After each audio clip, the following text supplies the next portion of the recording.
Hey, Twisted Listeners, I'm Cindy, And I'm Diva and this is Twisted Listeners, a podcast about murder. and Liz.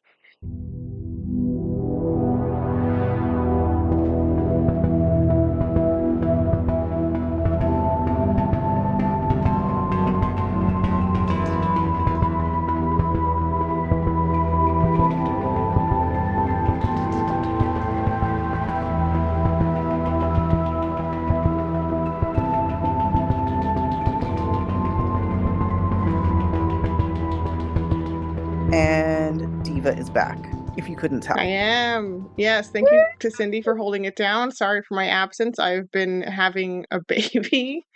Um, NBD. specifically having a baby in my house and adjusting to that has been quite an adjustment, but I'm getting there. Yeah, it really Yeah. is. And you won't Yes. remember most of it because you're so sleep deprived that your brain just doesn't have the Oh recording yeah. function Yeah. available. So the Yeah, memories. he might make a little cameo. We'll see if he wants to say hi. Because he's got a lot of sounds, lot to say. Uh, Nice. yeah. Yeah. Well, very exciting. I'm very happy to have you back. I had a lot of fun doing my own cases because I could do cases that I've wanted to do that weren't necessarily like part of a theme that we Yeah. had. They were great, Um, and you did a horrible one. You did Victoria Martin's for like Christmas. That was great for oh me. my God. Yeah. Um, Shout really out. exceptionally horrific one. That was fucked up. Shout out to Life on the Fringe pod for suggesting that. they, Yeah, they actually hit me up and they're like, you should do this. And I was like, fuck. Okay. It's a really good case. So I did. I listened to Um, that while I was making Christmas cookies. It was very festive. oh my God. That's fucking hilarious. Love that. Yeah, yeah, Yeah. Well, I'm glad it's over. I'm glad it happened. But I'm glad you're back and we're doing this together. And yeah, guys, I don't think we chose a topic, right? Before you left, we were like, let's just leave it open-ended and then we'll figure it out. yeah. So, do you want to tell them what you chose? It's such a good Yeah, topic. I chose the year in review of murders of 2023. We did the same thing last year for 2022, so it's Hmm. fitting. Just like the things that made the headlines the most, that we didn't cover for any other reason. And Hmm. yeah, there's some pretty good shit. I'm really excited about both of mine.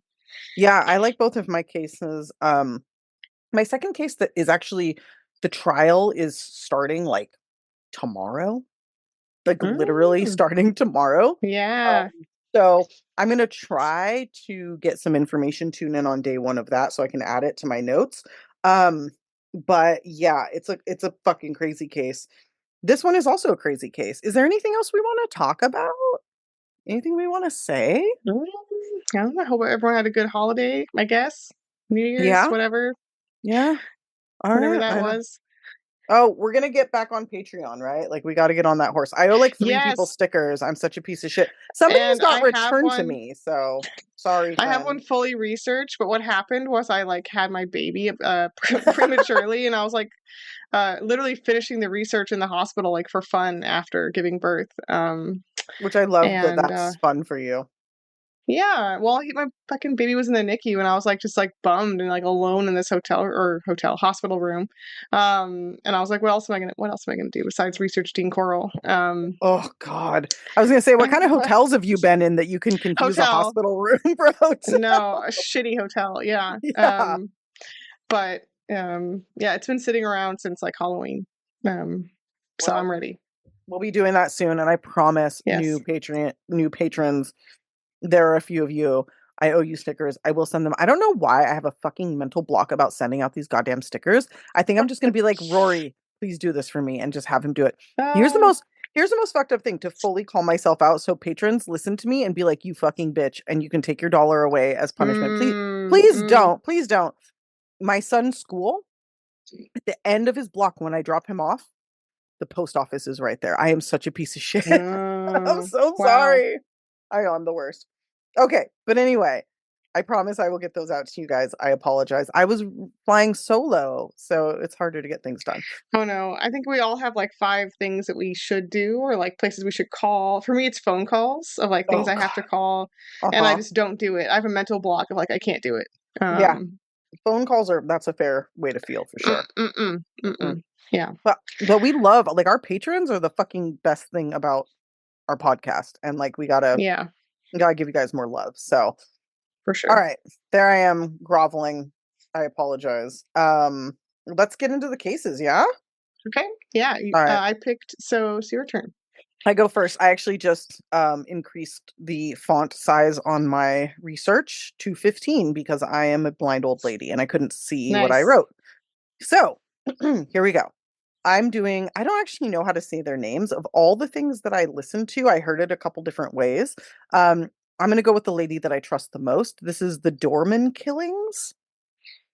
So it's Okay. Doerman. Um, Yeah. as with all of the cases this week, this takes place in 2023 and it takes place in Monroe Township, Ohio. We're starting with the story of Chad and Laura Doerman and their 4 children. They all lived in a house that the couple bought back in 2016. Laura Doerman had a daughter from a previous relationship. Her daughter was named Alexis, and she's 12 at the time this goes down. And the couple had 3 sons together: Clayton, Hunter, and Chase. Clayton is 7, Hunter is 4, Chase is 3. So relatively young kids. The Okay. couple were 32 and 34. Laura is the older of the two. So the date of this is June 15th, 2023. So this is pretty recent. And Chad goes to work in the morning, and I think he worked for like Kroger in some Okay. capacity, was the best I could find, was like some sort of job with Kroger. He comes home early for some reason. And weirdly, or maybe not, I don't really know, but weirdly to me, he asks the family, specifically Laura and the 3 boys, to come lay down and take a nap with him in the master bedroom. So they all Hmm. lay down. They all lay in this bedroom. I know you're already like, Yeah. you might also know this case. I don't know. Um, Okay. so they I all lay don't. down in. Oh, you don't? Okay. They all lay No. down Yeah. in the bedroom. I'm glad you don't. Um, and then Alexis, 12-year-old Alexis, is in the living room watching TV. Now this is in Okay. June, so the kids are all out of school. While the kids and Laura are sleeping, Chad gets out of bed, goes to his nearby gun safe, and retrieves a 22 rifle. He then Okay. loads it and proceeds to shoot 4-year-old Hunter twice while they are all asleep in bed. Oh my God. Mhm. You are shocked I'm doing this, I'm sure. This, of Oh course, yeah. I wanted you to have a taste of what you've done to me over the years. So here you go. Okay. Yeah. No. Yeah. And now I do get also a taste of like what I've heard about like being a new mom. You're like kind of a little bit newly sensitive. I'm like, yeah. Okay. A little bit. Yeah, it's fucked up. So he shoots Yeah. 4-year-old Hunter while he's asleep in bed. And Oh. honestly, after I finished with this, Hunter was got off the easiest of all of the children involved in this tale Oh my God. because he was asleep. This, of course, Yeah. wakes everyone else up. Laura grabs Hunter, is trying to revive him, and tells Chase and Clayton to run as fast as they can. Oh my Now, God. now Alexis heard the commotion kind of before it happened and walked into the room just in time to see the first shots being fired. Now she too goes running out of the house, following, sorry, behind Clayton, telling him to run into the nearby field as fast as he can. Now, Chad follows Clayton, passing Alexis as he's running, and shoots him from behind while he's trying to make his way through the Oh field, then comes up on him and shoots him point blank in the head while he's laying injured on the ground. oh my God. Now, Clayton was the 7-year-old, so he was very Mm. well aware of what was happening. Yeah. While this is happening, Alexis goes back to the house and grabs Chase, who's 3, so really didn't know where to go or what to do. His mom told him to run, but he didn't go far. Oh. He's 3 years old. No. She tries to flee with him. Chad follows them and points a gun at Alexis, saying, "If you don't put him down, I'll shoot you first." So she puts Ugh. Clayton down, and Chad tries to fire his gun and kill Clayton, but it is out of ammunition. Oh, not Clayton. I'm sorry. Chase. I apologize. It's Chase, not Clayton. Clayton was the seven Okay. year old. I apologize. So Chase, who's only 3, ran not away from the house while his father was reloading the gun, but back inside to his mother, who was holding Oh. him and trying to get away from Chad. But Chad gets a hold of her and they fight. They fight over Chase. They fight, and she is screaming and fighting as hard as she can. Yeah. At one point, Chad bit Laura to get her to release Chase, but she did not drop him. At some point, No. she was able to get her hands on the gun, but her thumb was over the barrel and Chad pulled the trigger, shooting through her thumb. Now, at this point, she drops Chase, and Chad immediately shoots him once right in the head. Yeah. Yeah. Now, before Horrible. this, yes. Before this, he had already brought Hunter's body outside and laid him on the ground. So he has this big blood stain on his back where his child had, been bleeding all over him. Now, by this time, Alexis had made it out to the road and stopped a passing car. She told them her stepfather was, quote, killing everybody, and she was clearly frantic.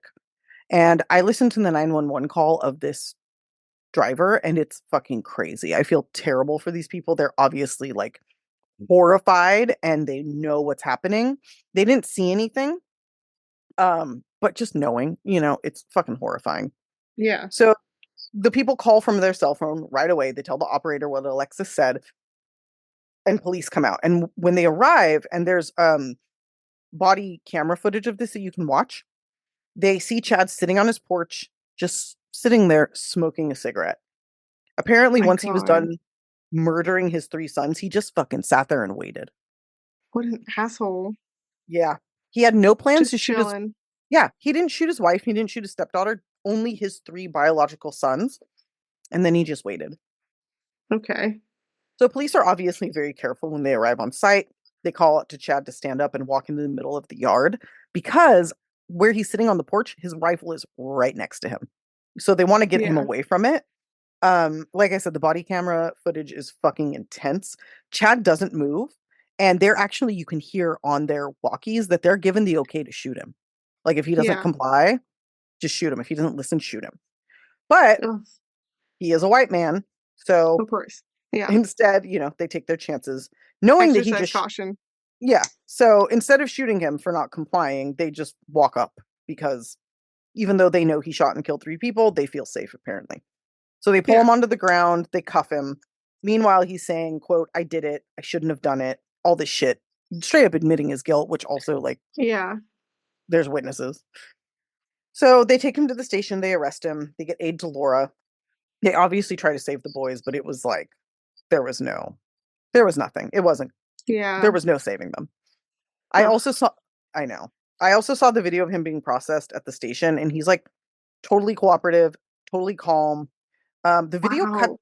yeah, like his eyes look wild, kind of, but that's it. Like his movements are all slow. He's not like shaking.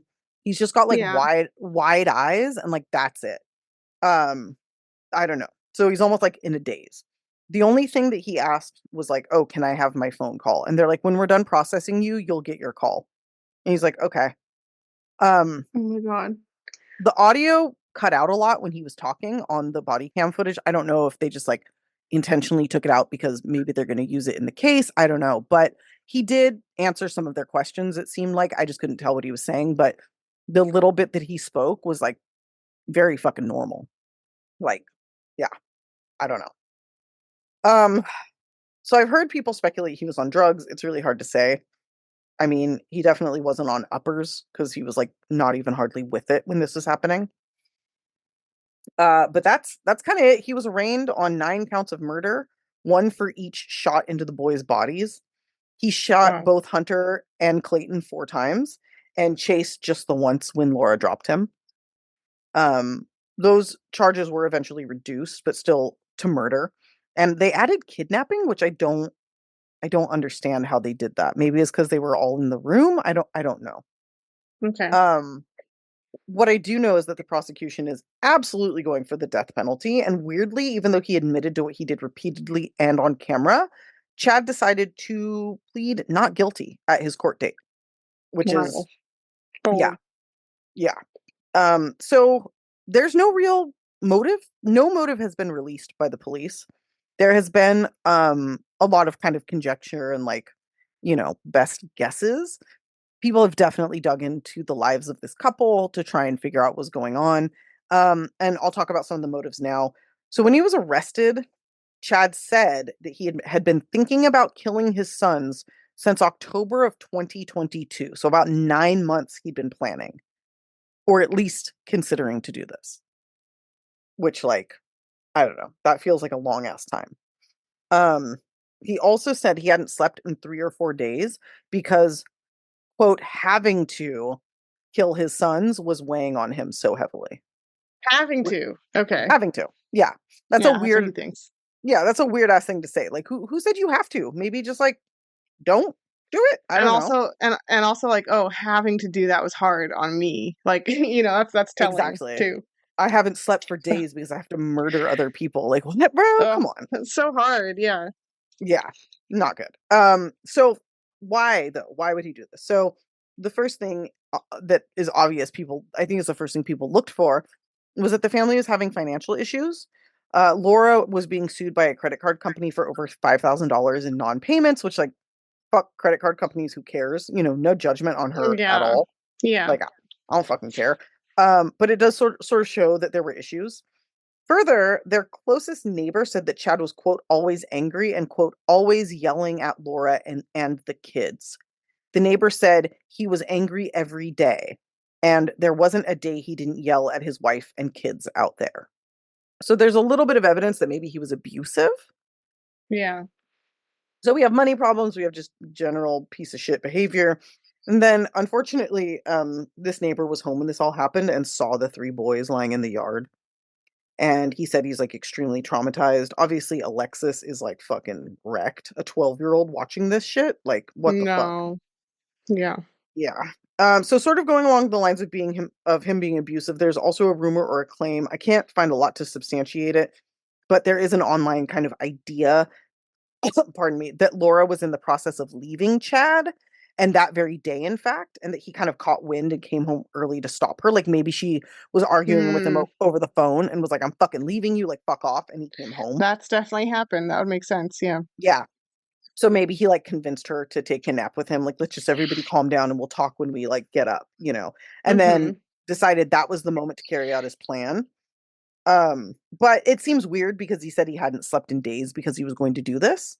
So, to me, it doesn't really make sense that the cause would be that she told him she was leaving him if he was, like, already up for days because he was going to do this anyway. You know what I'm saying? So, like, Yeah. it's hard to say if that's a legitimate, reason. And also, like, if he's trying to kill their children to punish Laura, why didn't he also kill her daughter? Like, if he's doing something to, like, get back at her. So I don't know. I do know that Laura's sister Rachel was somehow involved that day. Either she was coming over to pick up Laura and the kids, or she lived nearby and came right after the murders. But I think that's sort of being used as a fodder for this motive of, like, Laura leaving him. Like, maybe the sister was coming to help. I don't really know. But that's what I've read. And honestly, that's the only motive even, like, remotely being considered by people, really. And again, police are not releasing the details.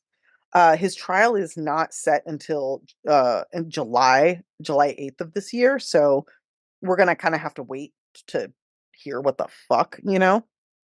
Yeah. I mean, there's no motive for this. There's no logical reason. The randomness of just, like, only these three in the family, like, it doesn't make sense. Something is going on. So that's the horrific set of murders. I do want to end on a different note because this is a pretty fucked up fucking case. Like, these three little kids are adorable. There's photos of them all over. Yeah. So cute. They're so cute, and you can tell that they're, Ugh. like, really close as brothers. Yeah. So I want to end on, like, a little bit of an uplifting note. Like, there's no good ending here, but the Right. community really came together to support Laura and Alexis during this terrible time. First, Laura's sister Rachel set up a GoFundMe to help the family recover, hold a funeral, funerals for the boys, and rebuild their lives. Um, this was set at 20K, and it ended up being over $200,000 and is still Wow. going. So if people want Nice. to donate, they can. Second, both Clayton and Hunter were super into baseball, just like my kid. Totally understand this. Uh-huh. And they both played at a local field. So there are now photos of them in their baseball jerseys at that field, which is super fucking sad. Mm.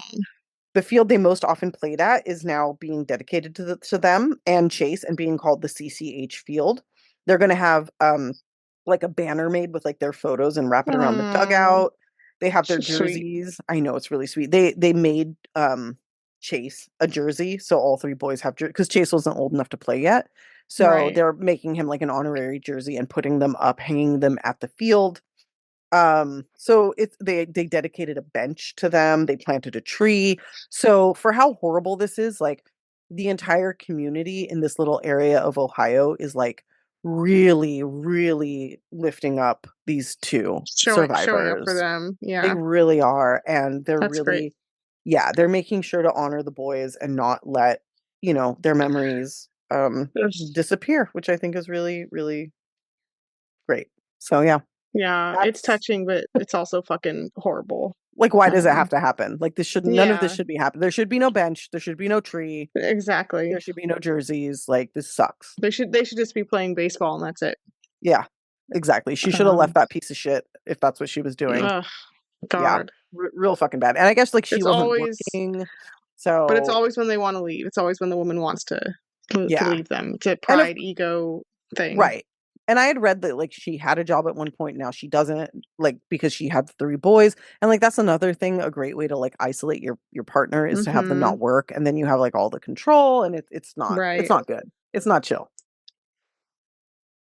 So that's it. Yeah. Sorry. No, it's fucked up. Okay. Fucked up. Happy New Year. Yeah, happy new year. All right. What's yours? Mine is just as grim. Really, it's Oh, actually cool, cool, quite cool. parallel in a number of ways.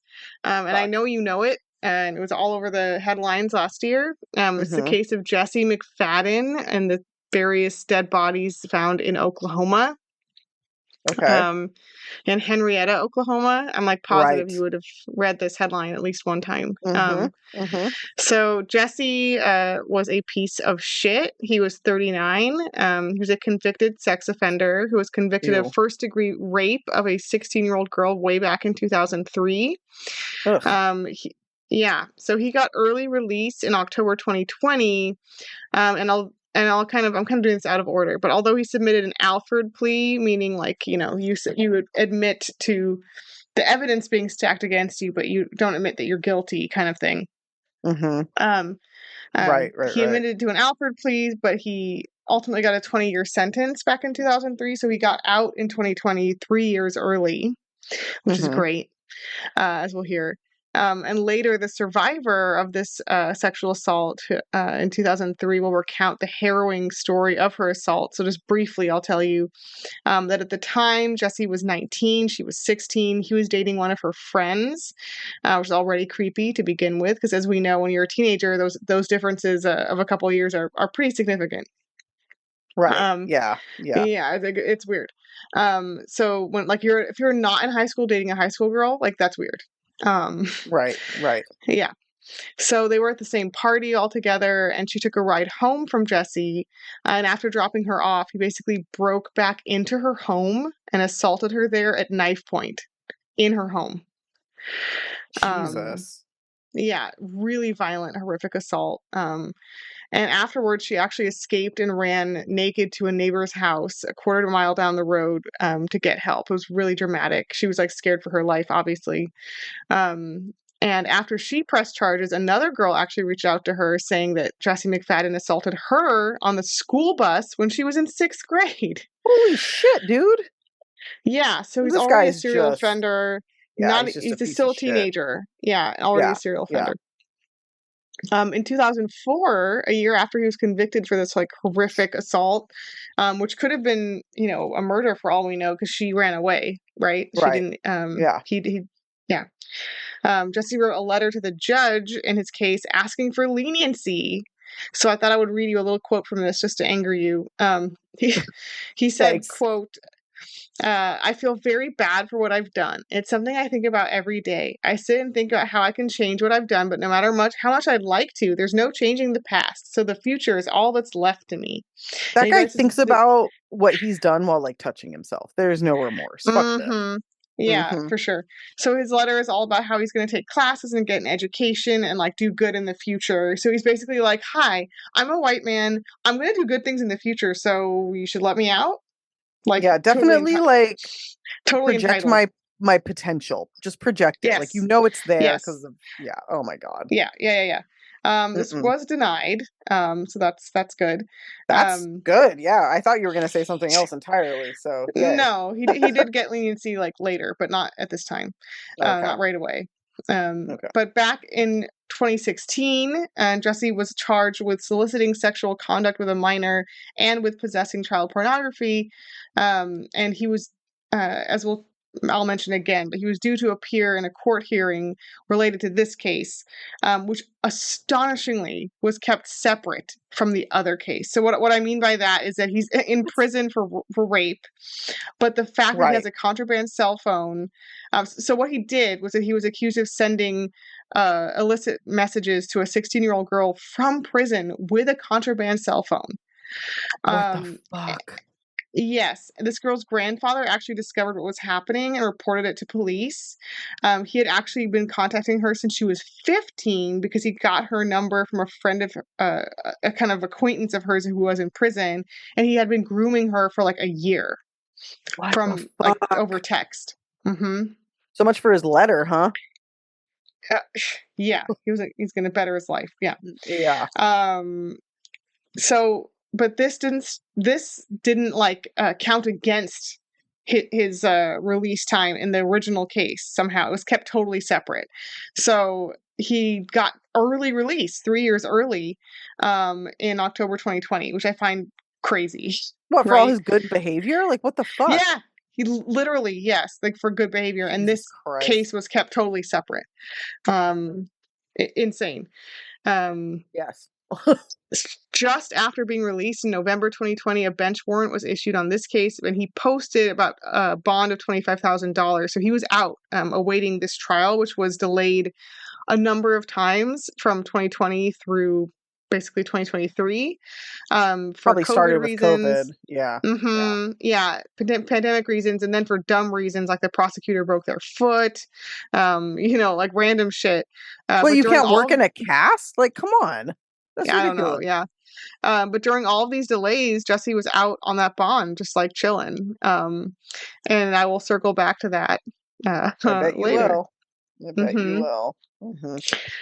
In the meantime, after he got out, post 2020 here, Jesse got married to 35-year-old Holly Guess, who was a mom of three teenagers. Oh, good God.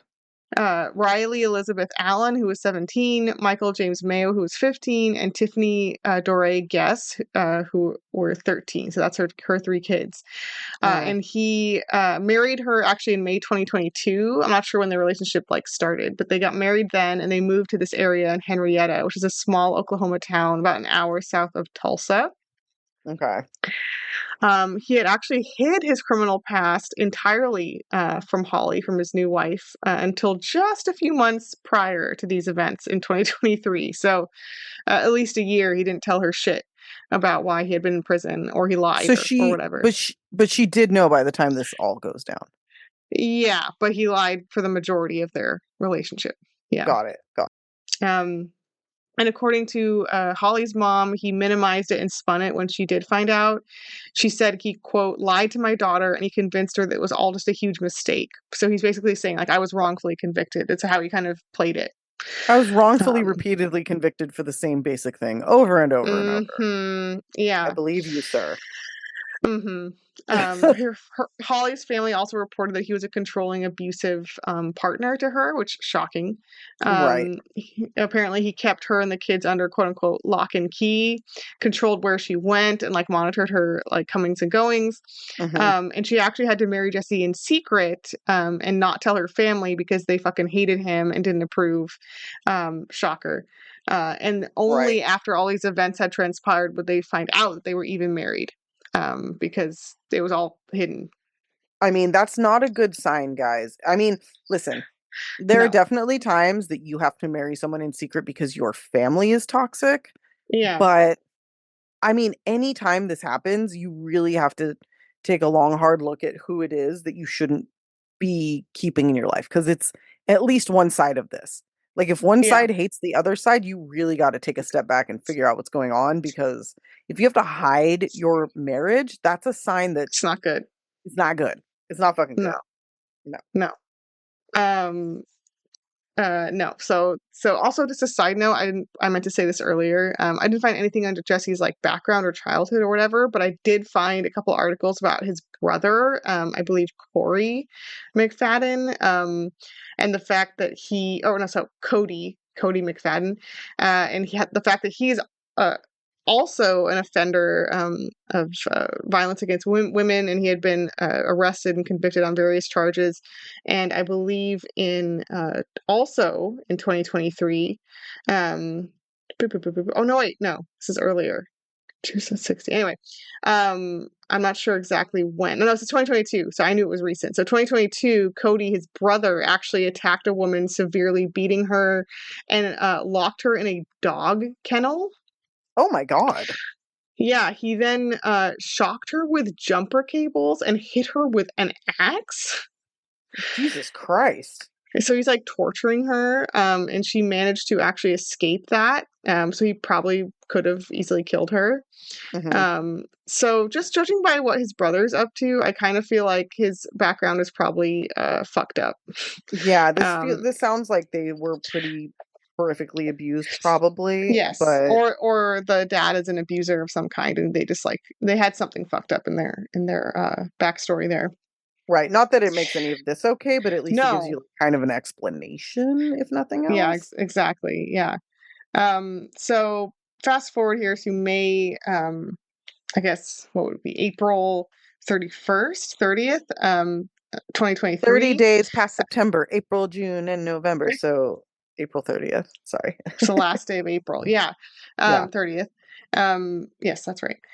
So Jesse texts the now woman, formerly the teen victim in the sexting case, who he had sexted. Remember all that, those messages that got him those charges? Yes. Yes. He texted her along with a selfie of himself looking kind of sad. He basically expressed anger at her for pressing charges against him.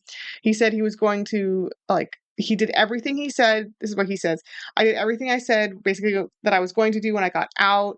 I was going to lead a great and normal life. I was going to get my life back on track and go back to school. But this is all on you. I love this. Of He says course. this is all on you for continuing this. Now it's all gone. Now like my beautiful future is all gone. And I told you I'm not going back to prison. That's what he texts her. So I was gonna do good, but you're making me not. I'm the victim. It's not my fault. Wah wah Mm-hmm. wah. And then he's gonna do Yeah. something horrific. Yes. And I also love he said this is all on you. And I'm like, actually what you could have done is like not sexually harass this teenager. That's what you Yeah. could have done. It's not actually all on her. It's It's mostly like on you. it's like a All on little you. kid who they think that they're like punishing you by acting a certain way, and you're like, no, I'm an adult, so like what you're doing doesn't actually do anything. Like you're not teaching me a fucking lesson. You just look like an idiot, essentially. Yeah. But whatever. Whatever. Okay, what happened? I don't know Okay. this case, so Really? Okay. no. Well, here we go.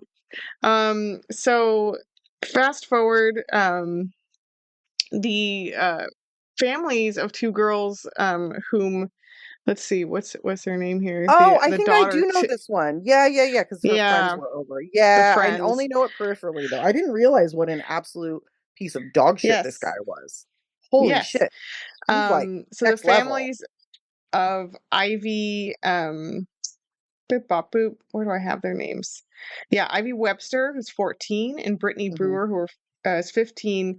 These two girls were at a sleepover at their friend Tiffany Guess's house, and when these two girls go missing, and they don't get in touch with their families after the sleepover they were at the Guess home, and this is very unlike them. They're both very much in touch with their parents. They report them missing, and the police go search the house because they know where they were sleeping over. It's not a mystery. Right. um, so they go there, the property is searched, and when that happens they find the bodies of 6 victims in kind of described as lined up in a wooded area near the Oof. McFadden, I guess, / Guess property. They are like I said, in the woods, and they are Holly, right, his wife, her children, Riley, Michael, and Tiffany, and then Tiffany's 2 friends, Ivy Webster and Brittany Brewer. It's the 14-year-old and a 15-year-old girl. Jesus fucking Um, Christ. so obviously Jesse killed them, and his body's also found. And he had died of self-inflicted, obviously, gunshot wounds. Yeah, because he's a little Um, fucking coward. yes, yes. So police found this grisly scene. Like I said, each of them had been shot several times in the head, and in a weird parallel to the case that you opened with, the Doerman killings. Hmm. Several of them had been running when they were initially shot. Oh God. Um, yes. So Jesse was shooting at them as they ran and caught up with them and shot them in the head. Hmm.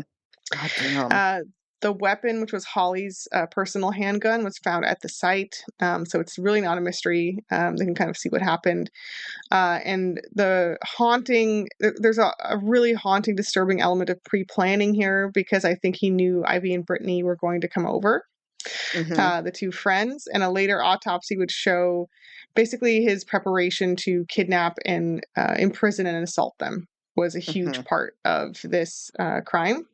Jesus. So, a later autopsy would show that Ivy and Brittany had been sexually assaulted, and they had visited Tiffany there before, and they were friends with Hmm. Tiffany, but their families knew nothing of Jesse's criminal history. And of course, Tiffany's family barely found out about it too, right? Right. Um, so it's all kind of hidden. Um, Back at the house, authorities find a horrific array of stuff that kind of shows the things he had been buying to pre-plan this um, disgusting assault on these girls. There were drugs and drug paraphernalia, including syringes. I'm not sure if like it was heroin or what. I'm just guessing based off what goes in syringes. Um, and there were also a bunch of weapons. There were a lot of sex toys and BDSM gear, like handcuffs and shit. And then perhaps the most horrifying indication, I think, of what his victims probably went through, they found two beds with chains still attached to them. Oof. So do Like, we that like do I'm sorry if I'm jumping ahead, but do we know if his yeah, wife was like complicit in this stuff or like I do don't know how. I know a lot of this stuff he bought right before. So okay. I don't know how much time she would have had to be like, what the hell, you know? I'm just wondering like Um, was he sexually assaulting like her daughters? Like what? it's hard to know. I mean, autopsy Yeah. wise, they only found. I'm not sure what all they tested, but they definitely found the two girls were. But I know the chains and restraints were bought just before. Yeah. So Huh. yeah, All right. it's hard to know. Maybe some of this he already had and kept secret, but I think a lot of it was purchased for this attack. That's all. Right. Right. Okay. Yeah. Hmm. Some, yeah, and in the press, this the discovery of all this stuff is leads to the house being called a house of horrors. So this is why I actually had this shortlisted on our house of horrors list, That's fair. because of I think that's fair. Yeah. Yeah. The next morning after these events, Tiffany, well, not Tiffany, someone from Tiffany's phone texted her mom that she was oh no, sorry, not Tiffany, that's her daughter. I think it was one of the other girls, Brittany or Ivy, Hmm. texted her mom that she was going to the nearby town of McAllister and she would see her around 5. They texted constantly, and her mom said right away that she knew this was not her daughter. So he actually did take one of the dead girl's phones and try to text her mom. So like Pretty which gross. is weird. So do you I wonder if he was like considering not killing himself or like Yeah, what there to was definitely an do? expanse of time, I think, between the murders and him killing himself. Yeah. Yeah, and then he just took the coward's way out because he couldn't figure out what to do now that he'd done this Hmm. fucking insane thing that was Yes. aligned with like the type of person he was obviously and was allowed to happen because of our Yeah. system, you know. Yeah, yeah. And some of the victims' families, after all of this, expressed anger that Jesse, convicted pedophile and sex offender, convicted of rape, was out on bail and had been many times before. So they're kind of like, what the fuck? If he just hadn't been, this wouldn't have happened. Yeah. Um, For 2 fucking so years too, or like 3 almost years. 3. Yeah, Yeah, almost 3. Yeah. insane. So I think that's fair to be questioning that. Hell Um, yeah. and in general, we penalize like things like robbery and drug convictions a lot harder than we do sexual assault. Which So is I think so that's a interesting. pretty unfortunate thing. That's the case. Yeah. And in a really really fucking weird move, at some point in this investigation, not that long after the crime, the families of the victims, the two girls, were allowed to just go in the house. uh, um, What? that the McFadden house. Yeah, and I don't know why or what, but there was a ton of evidence lying around that wasn't collected or tested. Ivy's dad, who's like this badass guy with this giant epic beard, so like props to Ivy's dad. He's fucking on the warpath about this. He still is. He's furious because when he goes in this weird walkthrough, not even a walkthrough, there's like they have free range at this house. Ivy's dad finds his daughter's cell phone What the and fuck? Brittany's cell phone, both of the girls' cell phones, and gives it to authorities, or doesn't touch it, but he alerts them to it. Um, it hadn't even been found or admitted as evidence. They didn't thoroughly search the home at all. And Jesus he gave a Christ. statement basically saying they missed a ton of evidence. We found tons of shit. There's like piles and piles and piles of like stuff, like a wet wipe with blood on it, drug paraphernalia, the phones, like I said, receipts from him buying the locks and restraints a few days prior to the murders, indicating, like I said, that forethought of like planning this a little bit. Um, Jesus. but like there's piles and piles of evidence that wasn't even collected, and then they let the families go through and they find it, and they're like, "What the fuck?" There's crazy footage you can watch on YouTube of the families, the parents going through this house, and I'm like, this is where their daughters were just like assaulted and murdered, tortured essentially in this horrific way by this monster, and they're finding all this shit, and like Ivy's dad is like losing his fucking mind. I don't blame him. Yeah. And like No. screaming and yelling about the shoddiness of the investigation, and like you can't blame his intensity I there at mean, all, but like it's a really wild. I'm not at all, at all defending the police. At all. Not for a second. Never. They probably were like, this is open and shut. We don't need to be careful about this. Why do we need to Right, collect all this because evidence? they're Which not I going to convict him. disagree. Right. And I Yeah, disagree. They should absolutely make sure that what they think happened is what happened and like double check everything and be very, very sure. But I understand that they're like, well, he already died. So they found an excuse to be right. fucking lazy, you know? Yeah, that's probably it. Exactly. They don't want to like put a whole case together because it's like they know what happened. But yeah, and that's essentially what the Ivy's dad says when he's yelling. It's essentially like, we want to know everything of what happened. What happened is like all the answers are lying around us and you're not collecting it. And like, they still want to have Yeah, like a it's just full. bullshit. They still want all the answers, even if it's like even if he's dead. Hmm. Yeah. So Yep. but yeah, that's the really fucked up story. And it came out, this was May 1st with the murders in 2023. And it was like 7 bodies found on Oklahoma property of pedophile out on bond. And like, it's a fucking crazy story. So you can see why it Yeah. made headlines. Yeah. But it's also like the most like if I had to like put a headline on my bingo card, like that would be it. Like, Yeah. yes, if you have a pedophile living with children and those children have Mm-hmm. friends, it's not I don't feel like this is actually that surprising. It's fucking horrific, completely fucking avoidable, but not surprising, unfortunately. So, Yeah. There you go. God damn, dude, we just talked about a lot of dead kids. This is fucked up. Yeah. Yeah. Kind of similar actually. Yeah, it Cases. really is. Yeah. I'm glad my guy's still alive so that he can, we can Yes. figure out what the fuck and he can, go to prison or probably get the death penalty, which like I don't love. Um, I don't. I can't be like, "Oh, well in this case, I'm fine with it." I'm really not because that makes it legitimate and it's not legitimate, we shouldn't be killing people. But I'm glad that he's still alive to get whatever punishment, he gets. So, Yeah. okay. Well, welcome back. I missed you. Nice. Yay. Yeah. I'm back. Very Woo, I'm exciting. back. I love that. Okay. Yeah, so we'll do the second half of this soon. We'll get a Patreon up soon. I'll send out stickers soon. Everything's gonna happen and very, very quickly here. Yeah. Um, Also, we have a couple of emails we haven't answered. There's a really good one with a request, I think, for us to like do an interview, and we're super excited to do that. Thanks, guys, for reaching out. I've basically just been waiting for Diva to get back so we can like talk about it and figure out what we're gonna do. Thanks everybody who went on Spotify and defended our honor and the honor of Mexican food from California. I don't know if you heard about that, Diva, Hmm. but Oh the no. the troops rallied and they gave us some really good ratings on Spotify to counteract a 1-star rating that we received because you like Mexican food from LA better than New Mexico.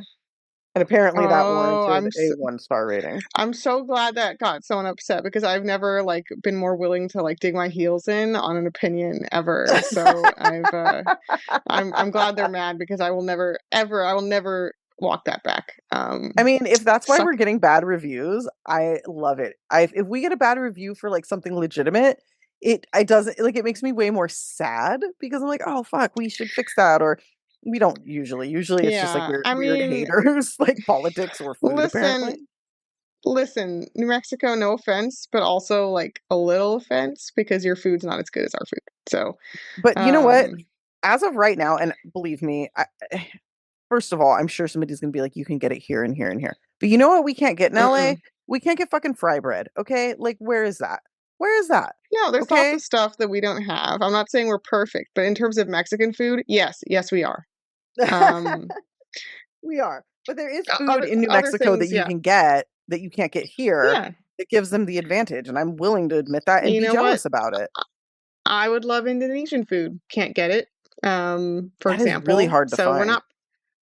we're not perfect, but we are. If you want Yeah. Mexican food, it's the best. I'm very prideful about it. So Also, just randomly on that tip, I picked up some instant like espresso from Myanmar. Do you say Myanmar or Myanmar? I don't know. Myanmar, I Is it think. Myanmar? That's what I thought too. And as soon as I said Myanmar, I was like, I that's wrong. think. Anyway, I went to an Asian market. I went to the Hawaiian grocery and I got them. I got my favorite, which is like a Mm. Vietnamese style one. And then I saw those and I was like, fuck it, I'll try. It's like $4 for like 20 of them. Like, fuck, it's a great deal. They're so fucking good, dude. And they fucking hype me up. Like I could like run to work after I drink one. They're insane. So anyway, that just Nice. reminded me of that.